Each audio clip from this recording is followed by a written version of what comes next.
Hey guys, this is 3.4 multiplication. Okay, on the left, I give you like a little example, and on the left, it's all the exact same example. 3 times 6 equals 18. 3 times 6 equals 18. 3 times 6 equals 18. Yeah, okay. 3 things times 6 things equals 18 possibilities. And then on the right, we'll do a different example. Okay, so again, there are multiple different ways to show multiplication, and some kids like one way better than the other way because it's easier to them, or some kids like one way better than the other way because it works better with those types of numbers. So let's learn a couple of different ways. Okay, so the repeated addition number line just means that you repeat the addition over and over on a number line. So this example of 3 times 6, that just means we have 3 6s. So from 0 all the way to 6, that's 1. From 6 to 12, that's 2. And from 12 to 18, that's 3. So this means that 3 times 6, or 3 6s, is 18. If we wanted to do it for 4 times 3, we could do it a couple of different ways. We could say 4 3s, as in 0, 2, 3. That's 1 3. Then from 3 to 6 is another 3. Then we add another 3 and another 3, so that we have 4 total, and we see where we finish. So if we add 3 4 times, we get to 12. Or we could do it a different way, where we could say 3 4s. As in, I could start at 0 and go to 4. Then I could add another 4 to get to 8. Then I could add another 4 to get to 12. Either way, that's how you show repeated addition on a number line. You just repeatedly add the same number over and over and over, however many times you need. Okay, let's look at this rectangular array. I think this came out in the news like a couple of years ago, and everybody was freaking out about it. Okay. It says draw a horizontal and vertical stick to represent what is being multiplied. Count up the total amount of intersections for the answer. So again, 3 times 6, this means 3 side-to-side rows and 6 up and down columns. So that's why we're looking at this picture. There's 1, 2, 3 side-to-side rows and 6 up and down columns. Then if we look at where these intersect, they intersect 1, 2, 3, 4, 5, 6, 12, 18. So we don't count these little spots at the end. They have to intersect with another line. Okay, if I want to show it for 4 times 3, I could do it 2 different ways. I could say 4 rows and 3 up and down columns. So we could have 4 side-to-side rows and 3 up and down columns, or I could go backwards. I could have 3 rows and 4 columns. 1, 2, where 3 is the side-to-side rows and 4 is the up and down columns. Either way, wherever these lines touch or intersect, that should be whatever 4 times 3 is. So for us, where these intersect, there should be 3, 6, 9, 12. And there are 12 spots where they intersect. 12 over here, 12 over here. Okay, the next one is just called area. This is like helpful when you're doing inventory and you see like a box of something. You can just count the rows and columns and multiply them. It says, for the area, you draw rows and columns to represent what you are multiplying and then count the total amount of squares. So for 3 times 6, it's kind of like what we just did, only we made a shape. So we said 3, 1, 2, 3 rows. And then there's 6 columns. And then we count the actual boxes. 1 box, 2 box, 3 box, 4 box, 5 box, 6 box, 7 box. Yeah, you get the point. Okay, let's show what 4 times 3 would be. So 4 rows, 3 columns. Yeah. So I have 4 side by sides and 3 up and downs. Or it could be vice versa. We could switch it. We could have 3 rows. That's 3 rows side by side. And then we could have 4 columns up and down. 1 column, 2 column, 3 column, 4 column. Either way, when you count up all these boxes, it equals 12. So far we've done a number line, we've done little sticks, we've done area, and now we're going to do something for if we don't have numbers. This is called the Cartesian product. Okay, let's pretend we have 2 sets. Capital A is ABC, and capital B is DEFGHI. And I want to know what happens when I multiply these two. Well, we don't really know how to multiply those two because they're letters, but we can start. We know that A is either A, B, or C. Okay, then when I multiply that to the B, I basically just apply every letter.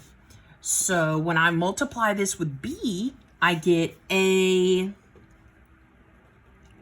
D, because I tack on a letter from the second set, or A, E, or A, F, or A, G, or A, H, or A, I. And then the same thing for B. You say B could go with D, E, F, G, H, or I. You get the point? So we take one of the letters from this A and we tack on all the letters from B. So we took one of the letters from A, and we tacked on all the letters from B. Then we took the next letter from A, which is B, and we tacked on all the other letters. Then the same thing for C. And then you add them all up, and that gets you how many multiplications there were.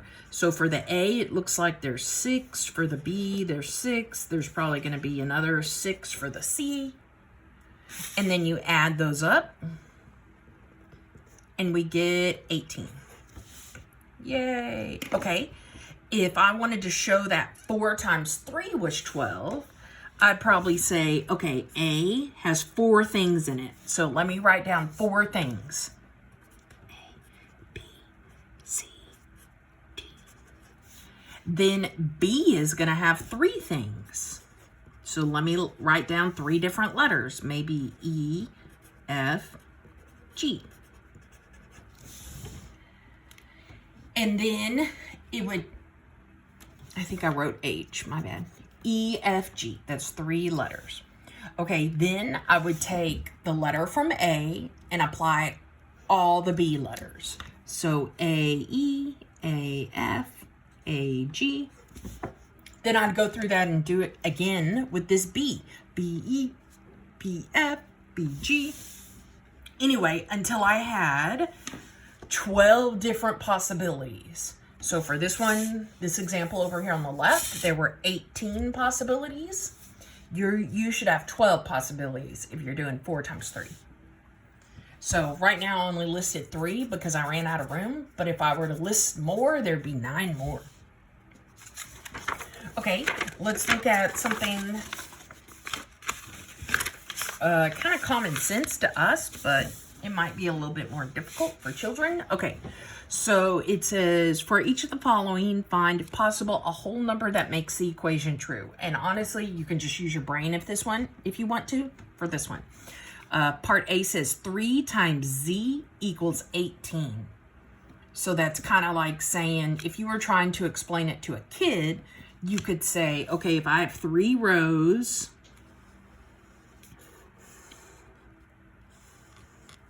there's 3 rows, you would ask the kid, okay, how many columns would there be? So that when I split it up, I have 18 total boxes. So you'd say, okay, well, how many boxes I got now? I got 1, 2, 3 on the left, 3 on the right. So that makes 6, but I need 18.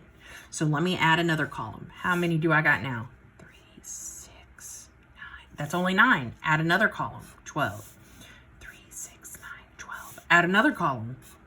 3, 6, 9, 12, 15. Add another column.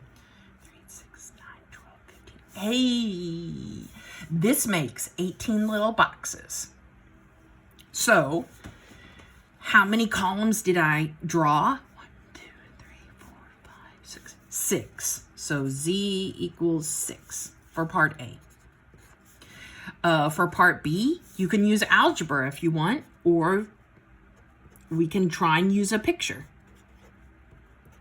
But either way, for part B, before we even get z by itself, we have to move this 6 away. So now that we have an equal sign, we're going to be doing the opposite of PEMDAS. It's called SADMAP. So if we just had numbers on our paper, we'd use PEMDAS. But because there's an equals, we use SADMAP. Okay, so if I want to get this z by itself, the first thing I'm going to do is subtract off something, hopefully. Well, is there anything I can subtract off? Not this 3, because he's multiplying. But this 6, he's just a positive 6, just sitting right there. Yeah. So I can subtract him off. And I get 6 equals 3z. Then how do I get rid of this 3 multiply? Well, the opposite of multiply is division. So I divide by 3. So we get z equals 2. Or you could just try and draw a picture. It doesn't matter what you do. Okay, let's look at part C. Part C says z times 6 plus 2. Well, that's 8 equals, let's see, z times 6. That's just, that doesn't change. And then z times 2, that doesn't change either. Okay, so let's maybe clean this up. When we multiply letters and numbers, we put the number first. So this is saying 8z equals 6z plus 2z. And let's see, what's this 6 plus 2? 6 plus 2 is 8z. So this one's weird. It's asking, what does z have to be? Well, technically, z could be anything. So when you have the same thing on both sides of the equals, same equals the same, that means either the answer choice that says this gangster R, it looks like graffiti, it's like all real numbers, or choose the answer that literally says the words all real numbers. Because that means no matter what I plug in for z, both sides are always going to be equal.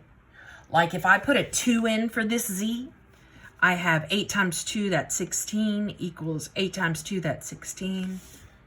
And the equation comes out right. Or I could put in 1 for that z. 8 times 1 is 8. 8 times 1 is 8. And the equation comes out right. So this means that I could put any kind of z I wanted to in,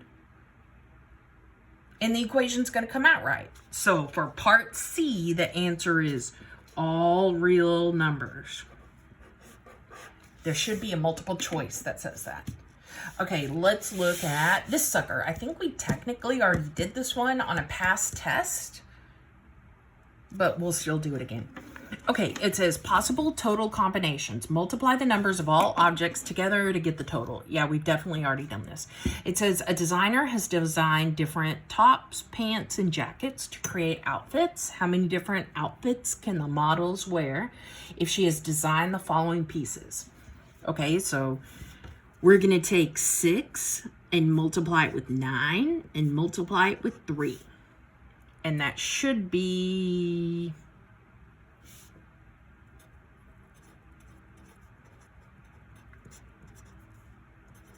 162. Woohoo! Yeah. Okay, keep going. The next thing we're going to do